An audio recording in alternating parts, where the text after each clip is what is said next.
أعوذ بالله من الشيطان الرجيم. بسم الله الرحمن الرحيم.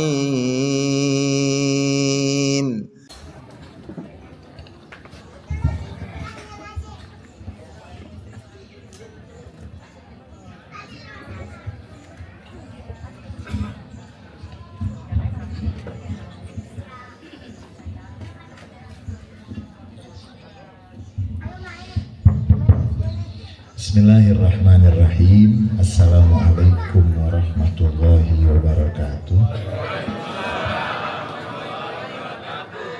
Alhamdulillah alladzi bidzikrihi tatma'innul qulub wa tanfarijul qulub wa tasahhalatus su'ud. Summa salatu wassalam ala nabiyyina wa rasulina wa imamina wa hujjatina wa maulana Muhammad habibil arwahi wal qulub wa ala alihi wa ashabihi wa kulli man ilaihi mansub. Puja dan puji syukur senantiasa dan tidak henti-hentinya kita haturkan kehadirat Allah Subhanahu wa taala, yang dengan kita menyebut nama Allah, yang dengan kita berzikir menyebut Allah, hati kita mendapatkan ketentraman, mendapatkan ketenangan.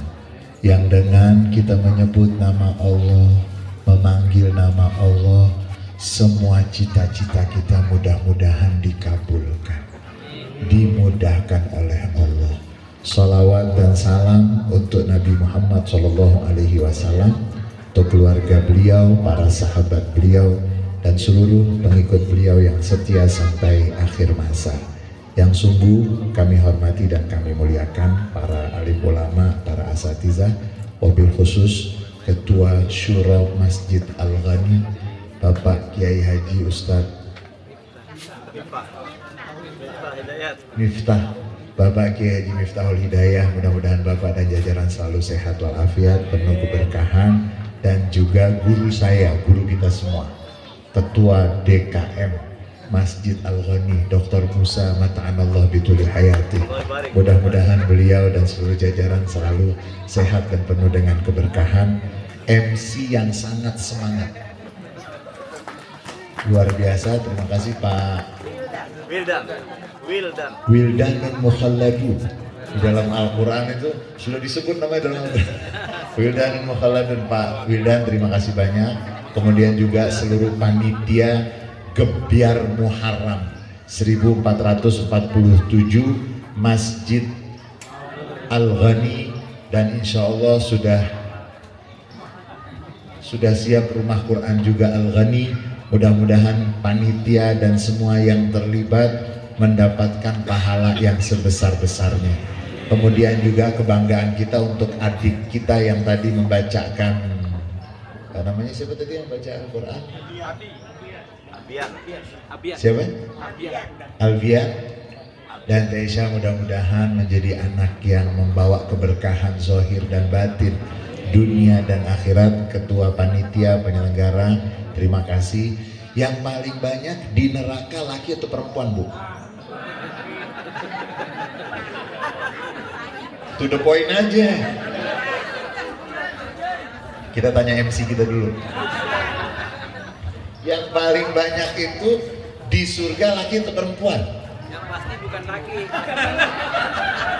Yang mau nuduh sana. Hah? Yang bener? Bener nih?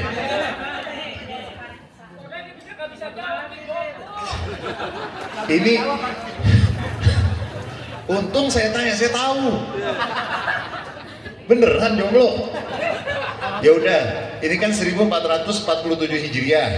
Jadi sebelum selesai bulan Muharram harus sudah. Ibu-ibu yang kami banggakan, paling banyak itu di neraka laki atau perempuan?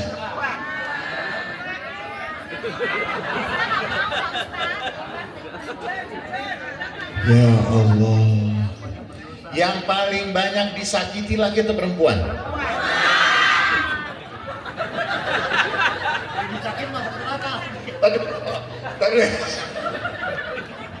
Yang paling banyak disakiti laki atau perempuan? Yang paling banyak dihianati laki atau perempuan? Yang paling banyak dibohongin laki atau perempuan? Yang masuk neraka?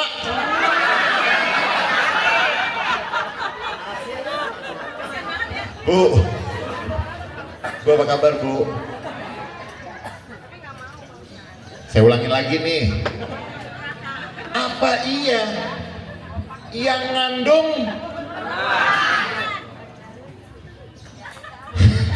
ini kan nggak tahu. Yang ngandung perempuan, yang ngelahirin, yang menyusui, yang ngebesarin, yang paling banyak di neraka. Pokoknya saya minta izin kepada Dewan Syuro. Saya sedih kalau banyak yang salah paham. Apa iya seperti ibu-ibu yang di sini, yang di sana? Ramadan puasa nggak Bu? Puasa. Ramadan puasa. Sholat 5 waktu? Jaga. Kalau ada acara-acara paling lama majlis taklim? Iya. Paling repot. Paling repot, paling capek siapa? Paling banyak di neraka? Ustaz.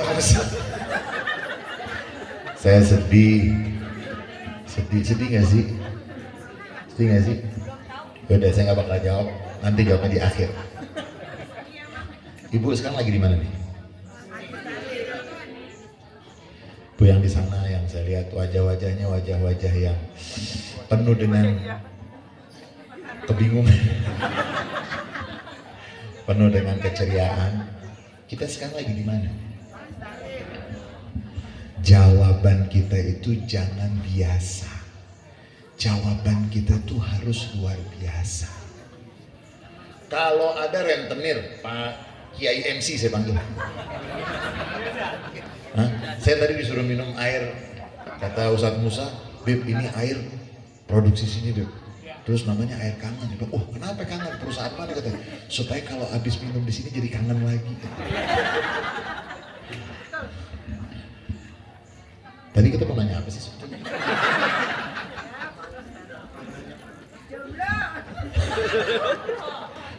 Kalau ini pilih diksi yang indah. Nabi Muhammad SAW semua pada beliau itu indah dan terpuji. Nama beliau itu Muhammad, dalam bahasa Arab itu Muhammad artinya apa? Yang terpuji. Apanya yang terpuji? Terus orangnya jelek? Jawaban ibu benar. Tolong Haji Musa sepeda kalau masih ada. Kalau masih ada. Kalau udah nggak ada ya. Fotonya. Muhammad Shallallahu Alaihi Wasallam, nama beliau itu Muhammad karena memang beliau itu terpuji zohirnya, batinnya, akhlaknya, semuanya, tidurnya terpuji. Tidur. Kalau kita kan siapa yang menguji kita lagi tidur? Itu para pakar kesehatan tidur itu kaget ketika mereka meneliti posisi tidur yang paling bagus seperti apa. Ternyata para profesor itu mengatakan apa? Merekomendasikan posisi tidur yang paling bagus, paling sehat. Ternyata mereka baru menemukan sudah Nabi Muhammad contohkan 1400 tahun yang lalu. Nabi Muhammad terpuji, tidurnya aja terpuji. Apalagi kalau kita nggak tidurnya aja nggak ada yang mau muji, apalagi Nabi Muhammad mengajarkan kepada kita kalau milih nama dan kata-kata tuh yang baik. Sampai para sahabat mengatakan, kami kalau mendengar Nabi Muhammad berbicara, yang keluar itu laksana untayan mutiara yang indah. Pinternya, di sini ada setan gak sih? Ada setan? Gak ada. Udah kabur. Dikasih bangku nggak didudukin kesian ya? Nggak enak ntar panitia bilang, boy bangku, bantal gitu kan. Ada profesi yang nggak bagus namanya rentenir. Namanya rentenir. Nah si rentenir itu kalau minjemin duit, ini contoh yang paling gamblang, karena beliau kan pimpinan OJK, jadi kita ngomonginnya ada duit-duitnya lah gitu. Rentenir itu kalau minjemin duit, pinjam 1 juta, si rentenir bilang apa? Nanti balikinnya? Balikinnya? Balikinnya? Kelebihan nanti disebut apa? Bunga. Pinter gak tuh dia pilih kata-kata? Emang itu bunga? Bunga tuh indah. Bunga tuh harum. Itu mestinya jangan pakai kata bunga. Duri. Durinya 10% ya. Gak ada yang minjam. Karena berhasil mengemas, memilih kata yang buruk menjadi baik. Ibu dan saudara-saudara semuanya, para hadirin dan hadirat yang saya muliakan, yang dirahmati oleh Allah Subhanahu wa taala, kita kalau di acara seperti ini, kalau ditanya lagi di mana? Lagi ke biar, bagus. Biar Muharram bagus. Lagi di mana? Majelis taklim, bagus. Tapi Nabi Muhammad mengajarkan kepada kita menggunakan diksi, kata dan istilah yang sangat indah. Taman surga, Raudhah min riyadh jannah. Ibu lagi di mana, Bu? Taman surga. Ada yang WhatsApp, udah meninggal. Di mana, Bu? Taman surga. Si rentenir nggak malu, nggak malu. Duri dibilang berhasil nggak?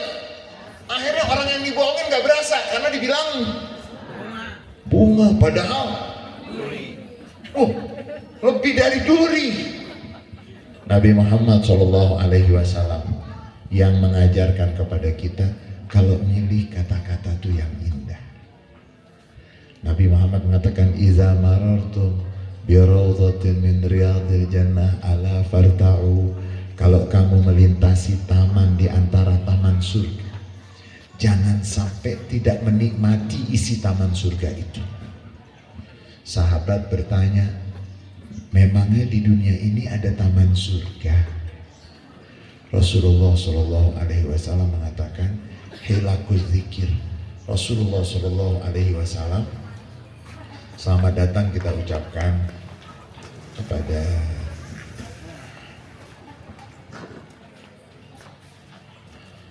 Pak Kiai Haji Jaja Jelani. Ini pimpinan saya juga. Mudah-mudahan beliau selalu sehat walafiat. Sampai di mana tadi, Bu? Ibu gampang lupa sih. Bayangin, Ibu banyak lupa gara-gara apa? Gara-gara apa?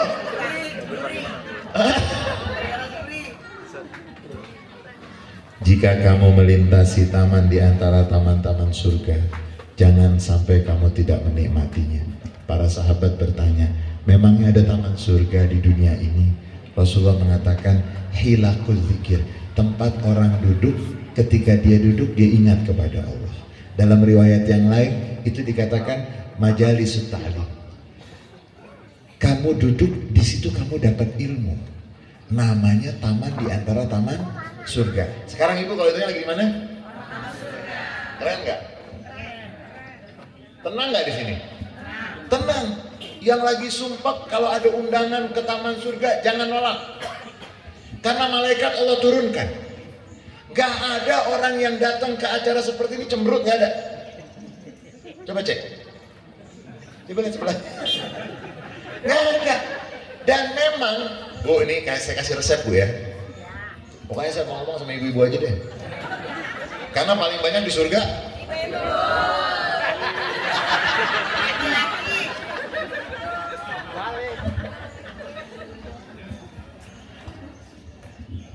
waktu Nabi Muhammad Isra dan Mi'raj itu naik kan, langit ke-1, langit ke-2, langit ke-3, ke-4 sampai langit ke-7 sampai ke Sidratul Muntaha.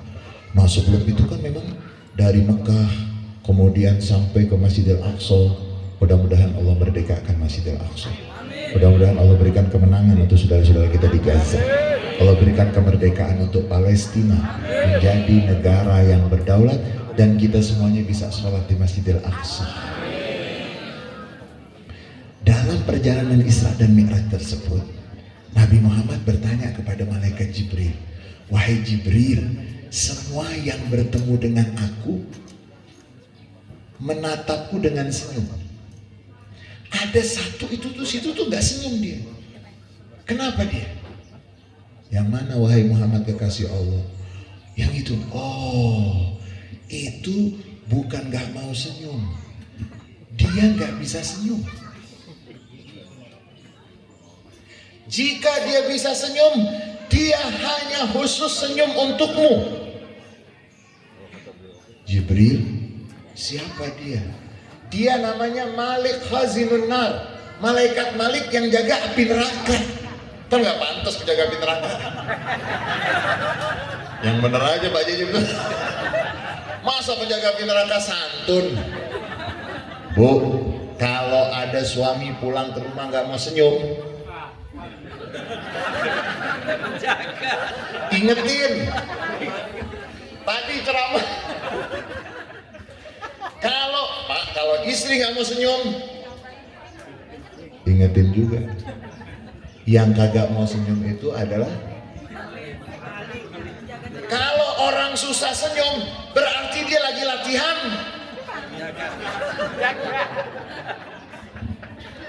Hari ini kita bersyukur, saya secara pribadi senang bisa hadir bertemu dengan Dr. Musa, dengan Ketua Syuro, kemudian dengan guru saya Pak Haji Jaje. Mudah-mudahan beliau selalu sehat walafiat, dan apalagi sama MC. Pokoknya MC kita tunggu tahun depan. Kita nggak akan minum air kangen lagi. Kita bersyukur hari ini ada gebiar Muharram, dan setiap tahun baru Hijriah itu kita akan diingatkan dengan satu peristiwa, namanya peristiwa hijrah Nabi Muhammad SAW. Dalam perjalanan hidup Nabi Muhammad, wanita selalu, perempuan selalu memiliki peranan yang penting dan kunci. Satu, sebelum ada yang beriman, Pak MC, sebelum ada yang beriman di muka bumi ini pada Rasulullah, yang pertama beriman siapa? Khadijah. Berarti perempuan. Bahkan cintanya Rasulullah Sallallahu Alaihi Wasallam kepada Siti Khadijah, kalau ibu dan bapak pernah mendengar Romeo dan Juliet, itu cuma cerita, belum teruji dengan rumah tangga. Kok kesini nunjuknya? Jangan ke situ deh. Romeo dan Juliet belum pernah berumah tangga, nggak teruji cintanya. Rasulullah Shallallahu Alaihi Wasallam dengan Siti Khadijah. Siti Khadijah sudah meninggal dunia. Zikir nih Bu, ingetin suaminya Bu. Zikir, kalau mau disebut zikir, kebiasaan Nabi Muhammad setiap hari. Sudah meninggal Siti Khadijah, setiap hari Nabi menyebut-nyebut nama Siti Khadijah. Nabi menyebut, aku rindu Khadijah, aku sayang kepada Khadijah. Zaman sekarang istrinya masih hidup, istrinya masih kagak pernah dipuji, apalagi sudah. Nabi Muhammad itu terpuji, semuanya terpuji. Siti Khadijah sudah meninggal dunia, Nabi sudah hijrah ke Madinah. Ada Siti Aisyah radhiyallahu anha wa ardhaha. Manusia normal kalau cemburu, normal nggak? Normal. Nabi Muhammad setiap hari itu puji-puji Siti Khadijah, sampai Siti Aisyah radhiyallahu anha wa ardhaha mengatakan, wahai Rasulullah, kenapa sih disebut-sebut, kan udah inni uhibbuha, aku cinta dengan Siti Khadijah. Mudah-mudahan para suami pulang dari tempat ini hari ini hijrah, gak pernah muji menjadi. Kalau Kalau tidak pernah saling muji, di luar ada yang mau muji. Bikin kacau nggak? Siti Khadijah. Sebelum Siti Khadijah, umat Islam tuh punya rukun Islam. Salah satu rukun Islam itu haji. Kalau ngomongin haji, beliau ahlinya. Haji, tidak mungkin sah haji itu kalau nggak ada sa'i. Sa'i itu napak tilas, perempuan lagi. Siti Hajah, perempuan. Waktu perjalanan hijrah Nabi Muhammad Shallallahu Alaihi Wasallam menyatakan kepada Sayyidina Abu Bakar As-Siddiq radhiyallahu anhu wardo, wahai Abu Bakar, Nabi datang di siang ini jam berapa nih? 11:24. Nabi Muhammad datang ke rumah Sayyidina Abu Bakar As-Siddiq radhiyallahu anhu wardo di siang yang cukup terik. Sayyidina Abu Bakar terkejut karena Rasulullah nggak mungkin datang di waktu seperti itu kalau bukan karena ada sesuatu yang penting. Rasulullah masuk ke rumah Sayyidina Abu Bakar, dipersilakan masuk, beliau masuk. Rasulullah bertanya, wahai Abu Bakar, di rumahmu ada siapa? Ada siapa aja di rumahmu? Sayyidina Abu Bakar mengatakan, wahai Rasulullah, seisi rumahku semuanya orang-orang yang bersamamu, yang membantumu, yang akan menolongmu dan siap menjadi bagian dari perjuangan. Siti Aisyah waktu itu mendengar. Kemudian Rasulullah mengatakan, wahai Abu Bakar, malam ini kita hijrah. Sayyidina Abu Bakar nangis. Siti Aisyah, putri beliau, memantau, mengamati, sampai dalam beberapa riwayat dikatakan Siti Aisyah menyatakan, aku baru benar-benar paham bahwa yang namanya nangis itu ada yang bukan karena sedih, tapi nangis karena terharu. Sampai di dalam kitab As-Sir Al-Halabiyah di sana dibawakan ada kurang lebih 10 jenis nangis. 10 jenis. Oh, kalau kita bahas repot juga gitu kan. 10 jenis. Asyratu anwa minal buka. Jadi nangis itu bisa nangis terharu, nangis sedih, nangis macam-macam. Kemudian Rasulullah mengatakan, wahai Abu Bakar, malam ini kita akan hijrah. Sayyidina Abu Bakar sambil menangis, sudah aku tunggu-tunggu kesempatannya. Dan sudah aku siapkan. Nabi Muhammad nanti dari Mekah ke Madinah dalam hijrah naik apa? Ibu kok lupa? Naik apa? Naik onta. Sudah disiapkan oleh Sayyidina Abu Bakar. Kemudian dari rumah Sayyidina Abu Bakar, sebelum berangkat untuk ke Goa Sur, Rasulullah sudah menyatakan sedemikian kepada Sayyidina Abu Bakar. Sayyidina Abu Bakar mengatakan, wahai Rasulullah, saya sudah siap, kendaraannya sudah kita siapkan. Dan Sayyidina Abu Bakar menyiapkan putri beliau, kakak dari Siti Aisyah. Siapa namanya MC? MC gue mulu aja. Kakak dari Siti Aisyah namanya Asma binti Abi Bakar radhiyallahu anha wa ardhaha. Asma binti Abi Bakar waktu itu dalam keadaan hamil tua. Dan zaman dahulu, mungkin zaman sekarang juga masih ada, karena ada ikat pinggang tuh. Bahasa Bekasinya apa tuh ikat pinggang itu? Amben. Apa? Amben. Asma binti Abi Bakar ditugaskan oleh Abu Bakar radhiyallahu anhu warḍah untuk membawa makanan ke Gua Sur. Kemudian ada kakak Siti Aisyah yang laki-laki, namanya yang tahu dapat sepeda 2, 3 deh. Namanya Abdullah bin Abu Bakar, ditugaskan untuk memata-matai apa yang dibicarakan oleh penduduk Mekah. Dan Rasulullah memerintahkan sepupu beliau Ali bin Abi Thalib malam itu untuk tidur di tempat tidur Rasulullah dan untuk memakai selimut-selimut Rasulullah. Mereka sudah siap, orang-orang kafir Mekah itu diwakili oleh setiap anak muda dari setiap suku, membawa senjata tajam untuk membunuh Nabi Muhammad di malam itu juga. Nabi Muhammad sudah siap, dan ketika rumahnya sudah dikepung, Nabi Muhammad mengambil pasir yang merupakan alas rumah beliau. Beliau menggenggam pasir tersebut, kemudian melempar ke atas dengan membaca wa ja'alna min baini aydihim sadda wa min khalfihim saddan fa aghshaynahum fahum la yubsirun. diambil, dilempar ke atas. Anak-anak muda yang mengepung rumah beliau tiba-tiba ngantuk dengan luar biasa. Ini namanya pertolongan. Mereka ngantuk luar biasa, mereka tertidur. Rasulullah meninggalkan rumahnya yang dikepung tersebut, melangkahi. Ada riwayat yang mengatakan bahwa Nabi mengambil pasir dan Nabi meletakkan di atas kepala anak muda yang mengepung rumah beliau. Yang Nabi letakkan pasir di atas kepalanya, semuanya itu nanti gugur, mereka tuh terbunuh di perang Badar. Singkatnya perjalanan hijrah, Nabi Muhammad berangkat tidak langsung ke Madinah. Nabi dari rumah beliau ke rumah Sayyidina Abu Bakar, kemudian langsung menuju ke Goa Sur, arah menuju ke Yaman, bukan arah ke Madinah. Ini nanti disebut dengan strategi. Jadi yang namanya tawakal juga harus punya strategi. Jangan udah gue tawakal aja deh. Oh enggak, harus ada strategi. Di Goa Sur, Sayyidina Abu Bakar cintanya dengan Rasulullah tidak ada yang bisa mengalahkannya.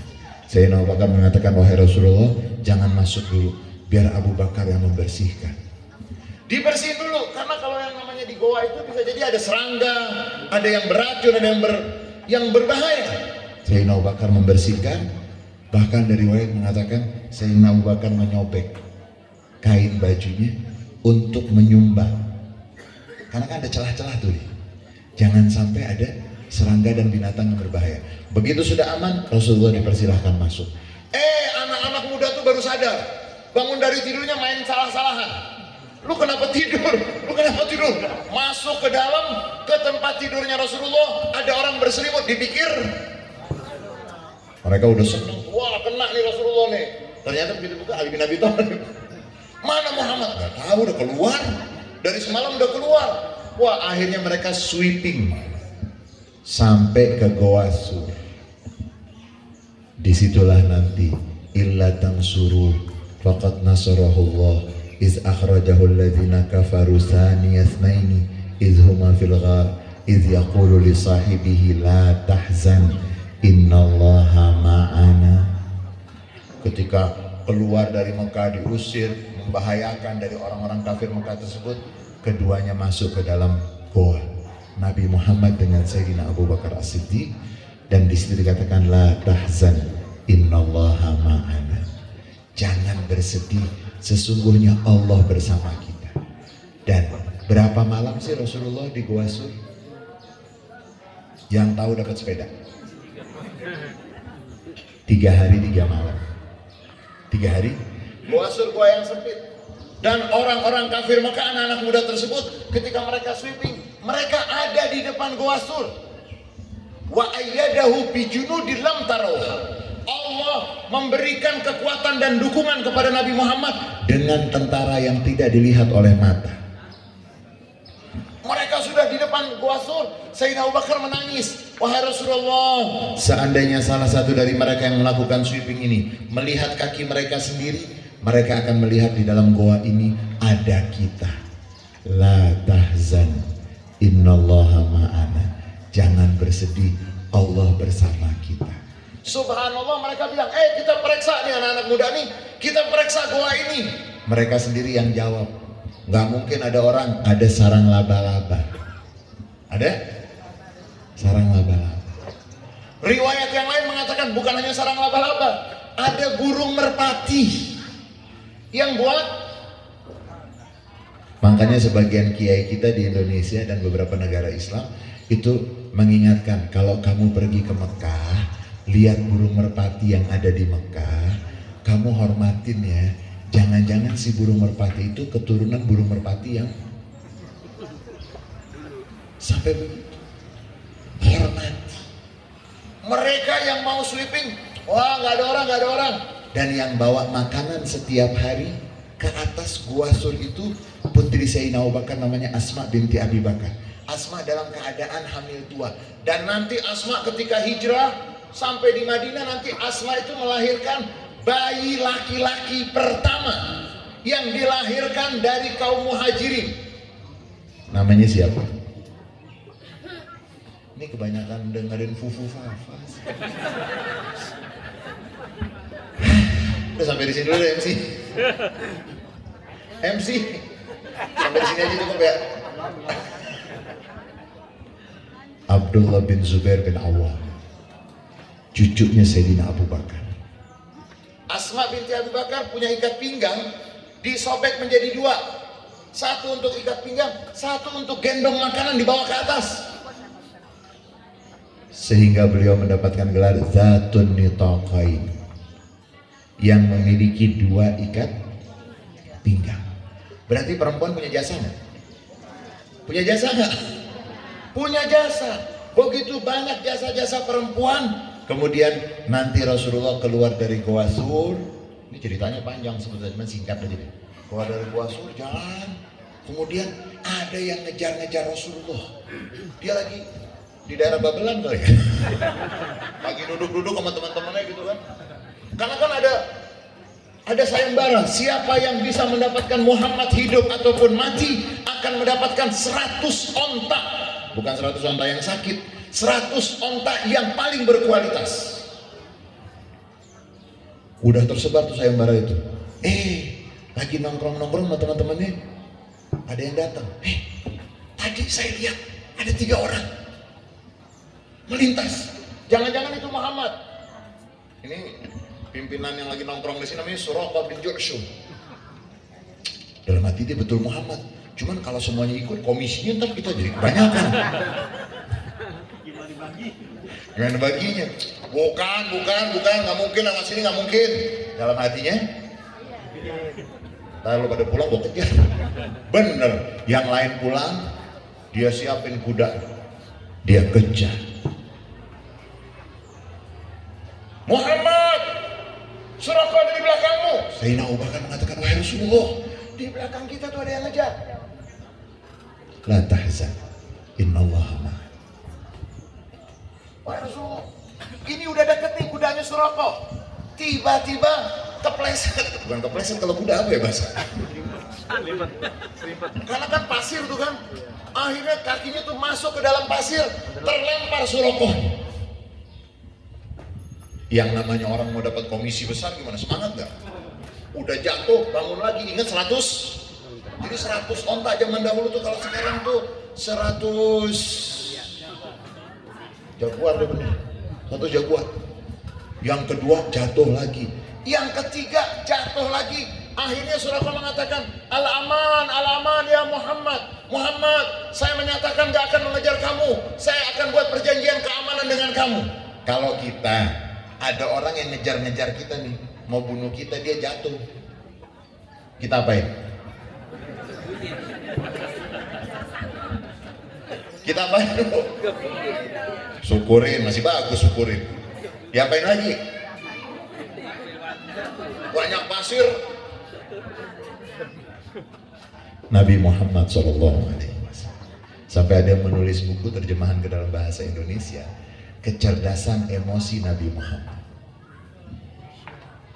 Nabi Muhammad mengatakan kepada Sayyidina Abu Bakar, wahai Abu Bakar, ambilkan air. Kalau kita apain? Cari air keras, betul nggak? Ini airnya bukan air keras, air kangen, jangan. Rasul mengatakan ambil air, beri dia minum, dia ambil, jatuh di pasir nih, dia ambil, nangis. Wahai Rasulullah, buat perjanjian. Rasulullah pegang pergelangan tangannya Suraqah, dua-duanya dipegang. Suraqah, mau nggak kamu di pergelangan tanganmu ini nanti kamu akan mendapatkan gelang kehormatan Raja Persia. Rasulullah kalau ngomong nggak pernah bohong. Wa ma yantiqu 'anil hawa in huwa illa wahyun yuha. Nabi nggak pernah ngomong itu. Orang Nabi Muhammad itu kan tidurnya itu cuma mata beliau aja terpejam, tapi hatinya nggak pernah tidur. Kalau kita kan nggak, matanya melek. Tanamu ainaya wala yanamu qalbi. Mataku terpejam tapi hatiku nggak pernah. Suraqah dengan gemetar. Dan nanti kalau baca pada masa Sayyidina Umar bin Khattab radhiyallahu anhu wa ardhah, ketika Persia jatuh ke tangan umat Islam, begitu datang yang bawa harta rampasan perang dari Persia, Sayyidina Umar nanti akan tanya, siapa yang membawa harta rampasan perang dari istana Raja Persia? Bawain, cari gelang Raja Persia. Ini Rasulullah sudah meninggal. Panggil Suraqah. Dia panggil, wahai Suraqah, dahulu Nabi Muhammad pernah bicara apa dengan kamu? Wahai Amirul Mukminin Umar bin Khattab, dulu Rasulullah bilang sambil memegang pergelangan tanganku, maukah kamu nanti pergelangan tanganmu akan menjadi tempat gelang kehormatan Raja Persia? Langsung Sayyidina Umar mengatakan, ini dia. Diumumkan masyarakat Madinah, bikin gebiar arak-arakan, kalau boleh kita sebut gebiar arakan.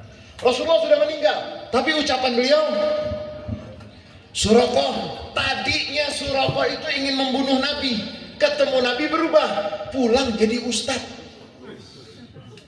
hijrah, pulang ke rumahnya, ke kampung, ngaji, beneran, dapat komisi di akhirat nanti. Suraqah berangkat mau membunuh, bertemu dengan Nabi Muhammad, berubah jadi kiai besar, jadi ulama yang menyebarkan Islam di perkampungannya, di daerahnya dengan orang yang beliau ketemu. Kemudian Nabi melanjutkan perjalanan. Di perjalanan dari Mekah ke Madinah itu, kalau bahasa sekarang mungkin secara sederhana itu bukan rest area apa ya? Zaman dulu kan nggak ada rest area, apa ya, tempat singgah lah gitu kan, warung-warung, kurang lebih kayak warung-warung lah gitu.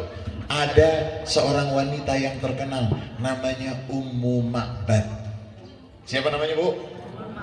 Siapa namanya Bu? Ummu punya tenda. Biasanya musafir itu mereka kalau istirahat di situ disiapin susu kambing. Rasulullah sampai di situ, kemudian Ummu Ma'bad mengatakan, maaf, udah beberapa hari ini nggak turun hujan. Sudah sekian lama nggak turun hujan, kambing-kambing kami kurus, nggak ada susunya. Jadi kami nggak bisa menyiapkan apa-apa. Rasulullah Shallallahu Alaihi Wasallam mengatakan, diizinkan nggak kalau saya yang langsung memeras susu kambing? Gak mungkin ada, kata Ummu Ma'bad. Gak mungkin ada, udah lama nggak hujan-hujan, nggak ada rumput, kering, kerontang, wah udah. Jika diizinkan, saya akan memeras langsung. Diizinkan, silakan. Dengan tangan beliau yang mulia dan penuh dengan keberkahan, beliau memerasnya, keluar susunya banyak, semua minum duluan, Nabi belakangan. Itu namanya pemimpin. Namanya pemimpin. Makannya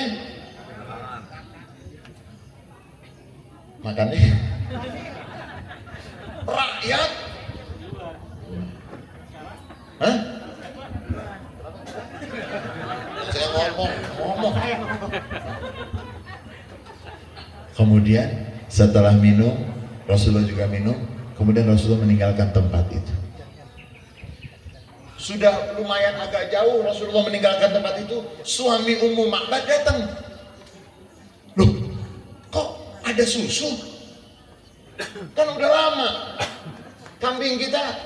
Ummu Ma'bad mengatakan, tadi ada orang yang datang ke sini, disebutlah ciri-ciri fisik Rasulullah. Nanti dikatakan oleh para ulama, hadisu Ummi Ma'bad fi wasfi Rasulillah. Hadis Ummu Ma'bad, deskripsi fisik Rasulullah. Ummu Ma'bad mengatakan, tadi yang datang itu rambutnya begini, alisnya begini, telinganya begini, bibirnya, tangannya, jalannya, suaranya. Karena memang perempuan paling hebat kalau bikin suami istri ini kalau datang ke rumah tetangga. Suami ini nggak ngeliat apa-apaan. Istrinya bisa tahu, ini gelasnya mahal nih. Bisa tahu merek gelas. Suami kan nggak tahu apa-apa. Perempuan punya andil yang begitu dahsyat sampai dikatakan, siapa yang ingin membaca tentang fisik Rasulullah, hadisnya dari hadis Ummu Ma'bad. Dari ujung rambut Nabi disifatkan sampai ujung kaki. Perempuan lagi nggak? Oh, kemudian nanti Nabi Muhammad sampailah beliau di Madinah. Begitu di Madinah, belum masuk ke tengah kota Madinah, Nabi Muhammad di wilayah namanya Quba. Mudah-mudahan semua yang hadir di sini bisa sampai ke Mekah untuk haji, untuk umrah sampai ke Madinah ziarah Rasulullah. Dan nanti kalau di Madinah tuh ada masjid namanya Masjid Quba. Nabi Muhammad beberapa hari di wilayah Quba membangun masjid. Masjid yang pertama Nabi Muhammad bangun adalah Masjid Quba. Kemudian setelah beberapa hari Nabi menunggu keluarga beliau yang perempuan. Beliau menunggu Siti Fatimah, beliau menunggu bibi beliau dan seterusnya. Sampailah beberapa hari baru berangkat ke tengah kota Madinah. Nabi kan pakai onta. Ontanya beliau nggak mau naikin. Beliau mengatakan da'uha fa innaha ma'murah. Biarkan onta berhenti di rumah siapa, di situ saya akan singgah. Onta Nabi Muhammad nggak matre. Karena rumah orang kaya yang mewah-mewah itu dilewatin nggak jelalatan. Tiba-tiba onta Nabi Muhammad, wahai Rasulullah, singgah di rumahku sudah siap 2 lantai. Wahai Rasulullah, sudah siap makanannya, sudah siap. Nabi Muhammad mengatakan biarkan ontaku di mana dia berhenti. Dan ternyata berhenti dreproknya barokat naqatu Rasulillah sallallahu alaihi wasallam amam dar Abi Ayyub al-Ansari radhiyallahu anhu warda. Onta Rasulullah berhenti di depan rumah Abu Ayyub al-Ansari radhiyallahu anhu warda. Rasulullah mengatakan, kalau begitu aku singgah di rumah Abu Ayyub al-Ansari. Dan Rasulullah masuk ke kota Madinah, singgah di rumah Abu Ayyub al-Ansari. Dan ceritanya masih panjang lagi, tetapi singkatnya, pertanyaan pertama tadi, paling banyak di neraka laki atau perempuan? Masuk neraka itu bukan karena jenis kelamin. Laki dan perempuan bisa masuk neraka, yang penting amal dan keimanannya. Jadi, loh itu Ustadz Habib, itu kan kita dengar hadis yang mengatakan banyak perempuan. Yang mana yang dimaksud? Pagi-pagi udah repot, ada berapa hari repot? Setiap majelis taklim itu nggak masuk. Karena yang mengkhianati, yang nipu, yang bikin nangis, apa iya? Masuk ke surga gara-gara Nabi Muhammad SAW ketika bersabda hadis tentang banyak perempuan yang masuk di neraka itu perempuan yang bagaimana?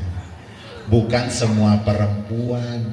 Kalau sebagai perempuan, sebagai penutup, ibu sebagai perempuan, saya, semua kita yang di sini ini lahir dari ibu. Nggak ada ibunya laki-laki, nggak ada. Nggak ada. Nabi Muhammad yang mengatakan, "Iza shalatil mar'atu khamsaha wa shamat syahraha wa ata'at ba'laha wa ahsanat farjaha qila laha udkhulil jannah min ayyi babin syi'ti." Apabila ada wanita menjaga sholat 5 waktu, sholat 5 waktu dijaga, Ramadan puasanya dijaga, kan nggak bisa full, kalau berhalangan nggak bisa full, tapi dijaga. Kemudian taat kepada suami, paling gampang tuh ibadah taat sama suami. Gampang kan Bu? Gampang. Ibu ditanya nggak jujur. Paling gampang itu kita nurut sama kekasih. Kalau masih sayang, gampang taat. Tapi kalau sayang, udah billahi taufiqul hidayah. Wanita yang menjaga sholat 5 waktu, menjaga puasa Ramadannya, taat kepada suaminya, menjaga kehormatan dirinya, nggak tanggung-tanggung, qilalaha udkhulil jannah min ayyi babin syi'ti, akan dikatakan silahkan mau masuk surga lewat pintu yang mana. Jadi yang banyak di surga iya, yang masuk neraka tuh perempuan yang nggak ada di sini, yang nggak pernah ngurusin pengajian, yang nggak pernah sibuk-sibuk gebiar Muharram, yang nggak pernah ke taman surga. Dan akhirnya memang kalau kita bicara tentang rumah Al-Quran, sebelum Nabi hijrah ada guru ngaji pertama di kota Madinah. Yang tahu hubungin MC.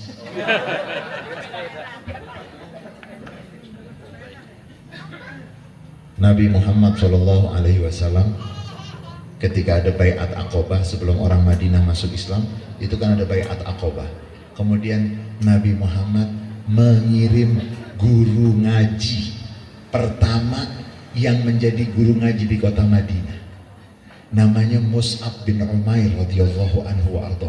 Anak muda yang ganteng tapi Tapi karena dia masuk Islam, dia beriman kepada Nabi, dicabut semua.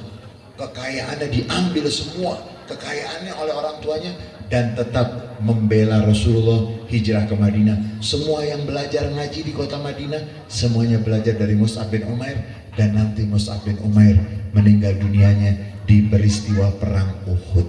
Kalau kita melaksanakan gebiar Ramadan dan pembukaan rumah Al-Quran, pas. Karena memang hijrah Nabi Muhammad SAW ada kaitannya yang erat dengan mereka semua belajar Al-Quran. Dan sebagai penutup, saya boleh buka rahasia nggak? Udah yakin kan masuk surga? Udah yakin belum? Yakin nggak masuk surga? Kalau ibu nggak yakin sama setan, diciumin. Setan paling senang dengan orang yang ragu.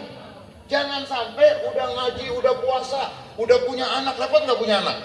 Punya suami repot, punya anak repot. Terus sholat, puasa, masuk surga nggak? Nggak tahu. Itu sama kayak orang ditanya, kamu kerja di mana? Di Jakarta, di mana? Di wilayah Kuningan, dapat gaji? Nggak tahu.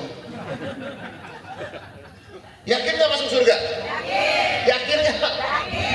Ini saya bocoran. Dan saya minta izin nanti Pak Jaji, saya harus langsung meninggalkan tempat. Jadi sebetulnya saya pengen lebih lama lagi di sini. Cuman udah ada telepon dari tadi, saya harus meninggalkan tempat. Ini ada bocoran sedikit. Tolong rahasia. Paling banyak di surga orang Indonesia.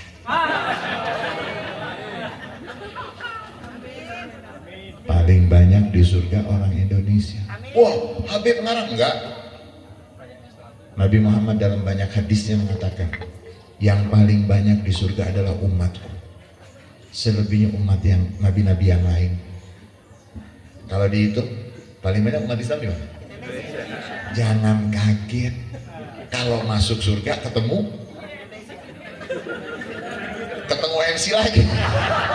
Banyak kurangnya dari saya minta doa minta maaf yang seluas-luasnya. Senang bisa bersilaturahmi dan mudah-mudahan Allah Subhanahu wa taala berikan keberkahan untuk kita, untuk keluarga kita, untuk anak-anak kita, untuk masyarakat kita, untuk lingkungan kita, untuk Indonesia yang kita cintai, dan mudah-mudahan semua jerih payah kita ditutup dengan kita akan mendapatkan husnul khatimah indal maut fi lutfin wa afiyah. Dan mudah-mudahan Allah Subhanahu wa taala berikan kepada kita kebaikan dunia dan kebaikan akhirat. Banyak kurangnya dari saya. Hadanallahu wa iyyakum ajma'in. Wallahul muwaffiq ila aqwamit thariq wal 'afu minkum. Wassalamu alaikum warahmatullahi wabarakatuh.